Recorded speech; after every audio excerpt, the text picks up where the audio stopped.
যে সেনাবাহিনীর কথা বললে আমাদের প্রত্যেকের সম্মান একেবারে বেড়ে যায়। আমরা অপারেশন সিন্দুরে দেখলাম যে কিভাবে ভারতীয় সেনাবাহিনী রীতিমতন একদম সামনের সারিতে এসে পাকিস্তানের কোমর ভেঙে দিয়েছে। সেই সেনাবাহিনীরই এক গদ্দারের কথা বলবো, যার নিজের নামের মধ্যে রাম রয়েছে। অর্থাৎ এই যে ইসলামীরাই একমাত্র পাক স্পাই হয়ে কাজ করবে, আপনার বাড়ির চারপাশে ইসলামী যারা রয়েছেন তারাই হয়তো পাক স্পাই হিসেবে কাজ করছেন বলে আপনাদের এতদিন ধরে যে চিন্তা ভাবনা ছিল সেটা একেবারেই ভুল।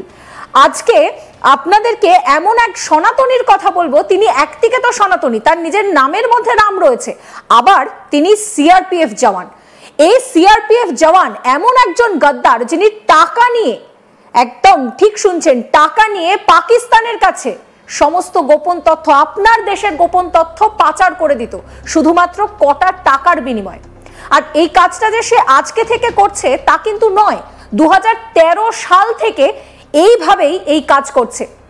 যার কথা বলছি, যে বললাম না তার নামের মধ্যে রাম রয়েছে, মতিরাম জাট।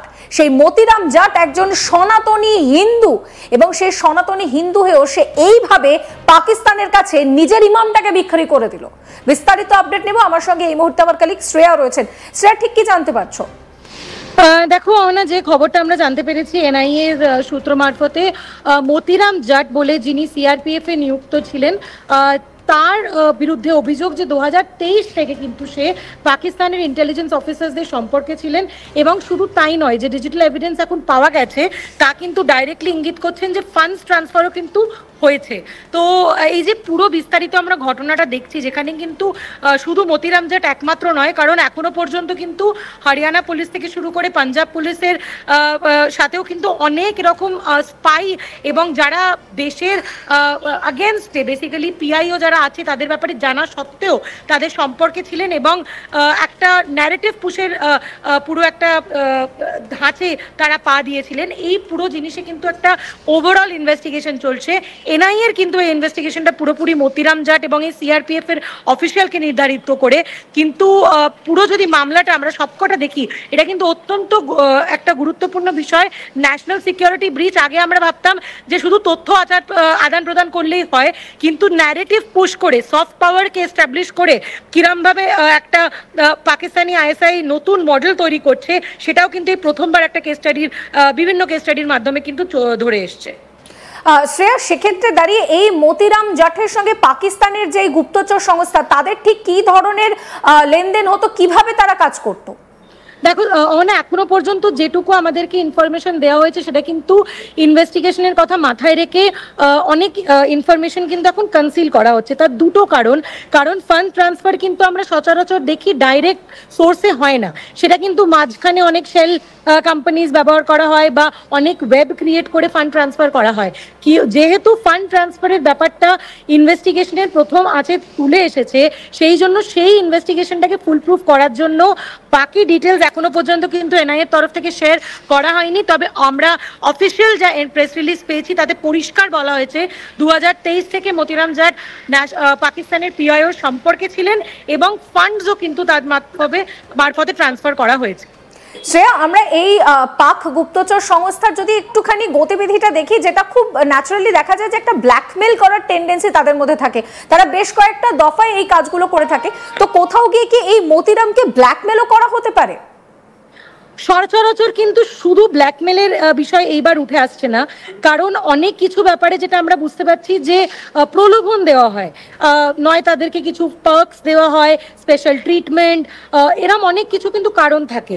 তো মতিরাম জাটের ক্ষেত্রে কোন কারণটা অ্যাক্ট করেছে সেটা কিন্তু আরো জাজ এগোলে বোঝা যাবে, কিন্তু এটা কিন্তু প্রচন্ড গম্ভীর একটা ব্যাপার যে আমরা সিআরপিএফ এর একজন পার্সোনালকে দেখছি এরকম মানে ফাঁদে পা দিতে। আর এটা কিন্তু একটা কেস স্টাডিও, যাতে এর পরে যেন আমরা এরকম কেস না দেখি, কারণ এর আগেও কিন্তু আমরা দেখেছি ভারতবর্ষে যে ডিপ্লোম্যাট থেকে শুরু করে এরকম অনেক যারা ইম্পর্টেন্ট ইনস্টিটিউশনের সাথে জড়িত তারা কিন্তু ভুলবশত এরকম ট্র্যাপে পা দিয়েছেন। সেটা অনেক সময় কিন্তু আমরা হানি ট্র্যাপ কেসেসও দেখেছি, কিন্তু এইবার কিন্তু কেসগুলো প্রচন্ড আলাদা আর প্রচন্ড সুনিয়োজিত কল্পিত একটা এইখানে তুমি যখন কেস স্টাডি আলাদা বলছো, একটা জিনিস দেখবে, আগে যেটা খুব বেশিভাবে যেটা দেখা যেত যে ইসলামিক লোকজন তারা এই ধরনের স্পাইয়ের কাজ করতো, কিন্তু এবার যেটা দেখা যাচ্ছে একজন সনাতনী মতিরাম, তার নিজের নামের মধ্যে রাম রয়েছে, সেই ধরনের কাজ করছে।